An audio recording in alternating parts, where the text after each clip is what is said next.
রাঙামাটিতে আজ আয়োজন হয়েছে মূল বিজোড়। প্রতিটি ঘরে ঘরে আজ বিভিন্ন সবজি দিয়ে বিশেষ প্রক্রিয়ায় বানানো হবে পাঁচন। নতুন বছর উপলক্ষে প্রতিটি ঘর সাজানো হয়েছে ফুল দিয়ে। এ নিয়ে দর্শক বিস্তারিত জানবো। আমাদের সাথে এই মুহূর্তে যুক্ত হচ্ছেন সহকর্মী উচিংছা রাখাইন। উচিংছা, আপনি রাঙামাটিতে রয়েছেন এবং আজকে তো রাঙামাটির আয়োজন হয়েছে মূল বিজোড়। মূল বিজোতে কি কি আয়োজন হচ্ছে, সেখানে বর্ষবরণ উপলক্ষে কি পরিমাণ আসলে পর্যটক এসেছেন, বিস্তারিত জানাবেন।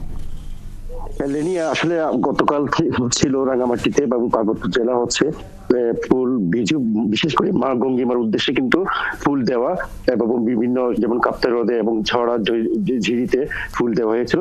সেই গতকাল থেকে শুরু হয়েছিল, কিন্তু আজকে কিন্তু মূল বিজু। এই আজকে মূল বিজুতে কিন্তু আমরা দেখেছি বিশেষ করে রাঙামাটিতে যে প্রত্যেকটি পল্লীতে, পাহাড়ি পল্লীতে এবং প্রত্যেকটি গ্রামে এবং প্রত্যেকটি বাড়িতে কিন্তু যার যার সামর্থ্য অনুযায়ী কিন্তু রান্না বান্না চলছে। সকাল থেকে আমরা দেখলাম ভোরে এখানকার পাহাড়ি নারীরা কিন্তু রান্নার এবং রান্নার কাজে ব্যস্ত হয়ে পড়েছে, বিশেষ করে অতিথিদের আপ্যায়নের জন্য। এখানে কিন্তু এই মূল বিজুতে কিন্তু কেউ কাউকে ডাকা হয় না এবং যে যার মতো করে যার যার বাসায় যায় সেখানে কিন্তু আপ্যায়ন করে যার যার সামর্থ্য অনুযায়ী। কিন্তু আরেকটি আপনি যেমনটি বলছিলেন হচ্ছে বিষয়টা হচ্ছে কেমন পর্যটক এসেছে এই ছুটির সময়। বিশেষ করে রাঙামাটি আসলে কিন্তু অন্য অন্য জায়গার তুলনায় কিন্তু এবারে কিন্তু পর্যটকের সংখ্যা কম মূলত, এবং আমরা এখানকার পর্যটক কর্পোরেশনের সাথে কথা বলেছি এবং এখানে মোটেলের সাথে কথা বলছি। যে আশানুরূপ ছিল যে পর্যটক থাকার কথা, সে কিন্তু পর্যটক নেই।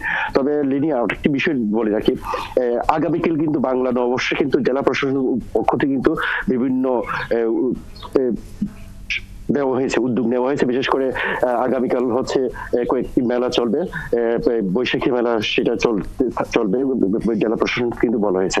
কিন্তু আরেকটা বিষয় জানা কি, 14 তারিখ পরে হচ্ছে 15 তারিখে কিন্তু মারমাদের সাংঘাই উৎসব, চিমরং কাপ্তাই চিমরং কিন্তু জলখিলি উৎসব রয়েছে এবং মাছাসের কেন্দ্রীয় ভাবে কিন্তু রাঙামাটি বাঙালহালিয়াতে কিন্তু কেন্দ্রীয়ভাবে মাছাসের জলখিলি উৎসব অনুষ্ঠিত হবে বলে এমনটি আমাদেরকে ওইখানকার যারা